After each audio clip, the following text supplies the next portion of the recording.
Hey guys, Paula here. I want to talk to you really quick about this pumice stone that we bought for our toilet. Now, we live out in the country, and so we have extremely hard water.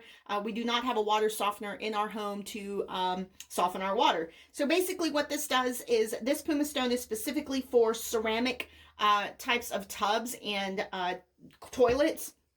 And so what you can do is you can actually go ahead and dip this in your water, and you're going to take it and you're going to scrub the inside of your toilet where there is a water line. So mine is actually going to be right here where this water is, and I'm going to take it and I'm basically going to go ahead and scrub that area so that it can actually break down all of the hard water stains that are in that specific area.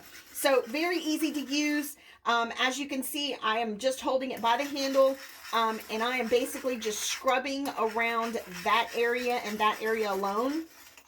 Makes it so much easier when you are trying to go ahead and get off those dingy orange water stains and water lines off of your toilet. So that's basically what I'm going to do with this. But this is super easy to use, and if you happen to live out in the country, or if you happen to have water that is very hard and leaves that nasty little ring around the water line where the water meets your toilet, this is the best thing to go ahead and get.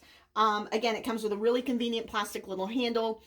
This is considered rectangular in shape. I've used mine, and every time that I get down pretty much to the bare nub, I'll go out and I'll buy me a new one. So just wanted to go ahead and show this to you because this is extremely easy to use and really makes it easy for you to go ahead and get those stains off of your toilet.